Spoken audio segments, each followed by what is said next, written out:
Y dice Romanos en el capítulo 15, en el versículo 8, pues les digo que Cristo Jesús, o sea, el Mesías Jesús, vino a ser siervo de la circuncisión para mostrar la verdad de Dios.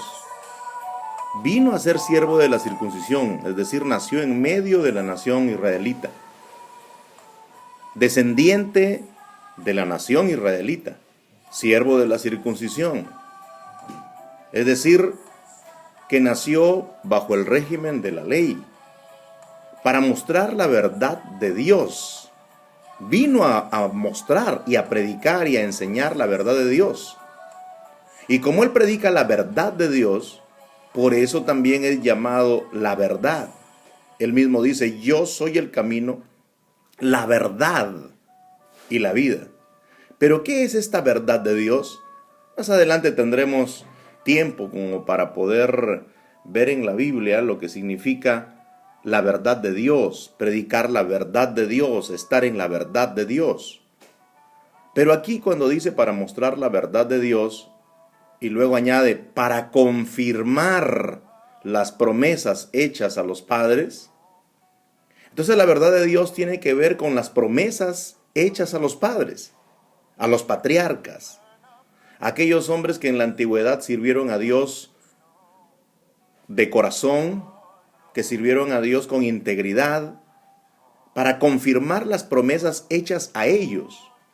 Y cuando nosotros hacemos memoria de las promesas de Dios, tenemos que recordar a Abraham, el patriarca más antiguo que recibió las promesas específicas sobre lo que vendría en el futuro. Así que si las cosas fueron preparadas desde antes de la fundación del mundo, fueron anunciadas en este caso al padre de los creyentes, al padre de la fe, a Abraham. Promesas fieles, promesas verdaderas. En tu simiente serán benditas todas las naciones de la tierra. Luego clarifica la palabra, inclusive por los profetas. Daniel clarifica que hay un pueblo de los santos del Altísimo que junto con aquel hijo del hombre en Daniel 7, cosa que vamos a tratar también en estos programas, allí hay un pueblo junto con el hijo del hombre a quien se le da el gobierno sobre la tierra. Y ese pueblo somos los que hemos creído a las palabras que anunció nuestro Salvador. Así que vemos aquí y podemos darnos cuenta en este versículo que Dios, por medio de Jesús, confirmó las promesas hechas a los padres, lo que significa lo que yo he preparado y he anunciado por los profetas, les digo ahora por medio de mi Hijo Jesús, que eso de todos modos se ha de cumplir, que eso de todos modos ha de llegar a ser una preciosa realidad. En el verso 9 dice, y para que los gentiles glorifiquen a Dios por su misericordia. Como está escrito, por tanto yo te confesaré entre los gentiles y cantaré a tu nombre. Esto indica la inclusión de los gentiles a esas promesas hechas a los padres. Los gentiles también tienen que ver con las promesas hechas al patriarca Abraham, porque si es padre de los creyentes y los gentiles pasan a ser creyentes, entonces ellos ahora participan de esas promesas. La más grande promesa es la de reinar con Cristo. En el verso número 10 dice, y otra vez dice, alégrense, alegraos, gentiles, con su pueblo. Los gentiles son incluidos al remanente de Israel que creyó a las palabras de promesa habladas por Jesús nuestro Señor. Los gentiles se unen a ese remanente fiel, a ese remanente escogido por gracia. Los gentiles participan con ellos, de modo que al unirse a su pueblo, los gentiles también son su pueblo, el Israel de Dios. Es decir, el verdadero Israel de Dios. Como dice el apóstol, y luego veremos, nosotros somos la circuncisión, hablando con los gentiles ya incluidos, los que en espíritu servimos a Dios.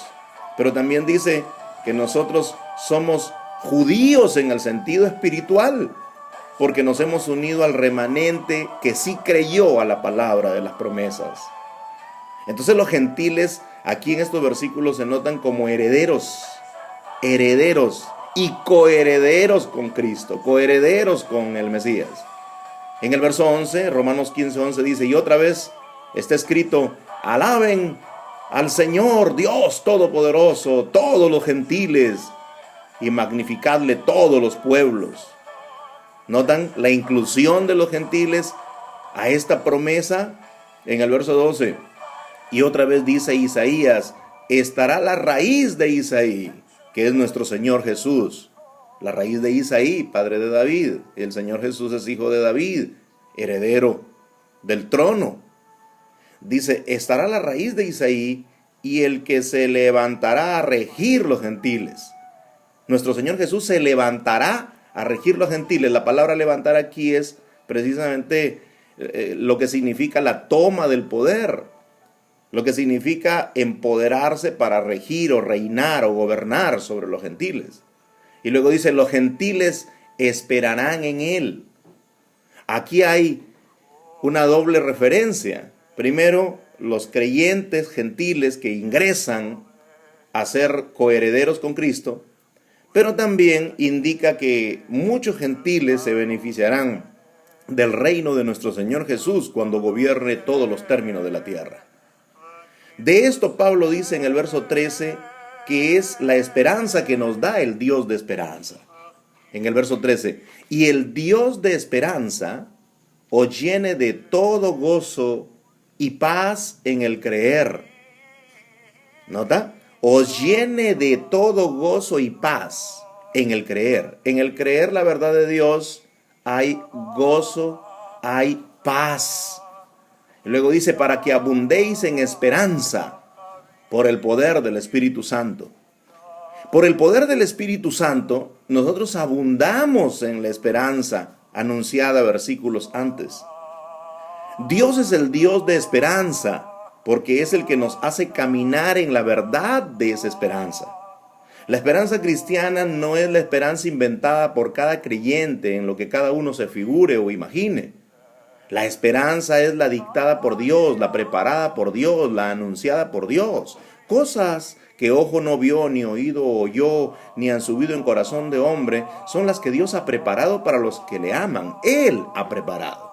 Él ha preparado esas cosas y las reveló. Claro que las ha revelado. Se las ha revelado a los creyentes neotestamentarios, el remanente de Israel y los gentiles, sobre todo los gentiles que no conocíamos ni una pizca de estas cosas.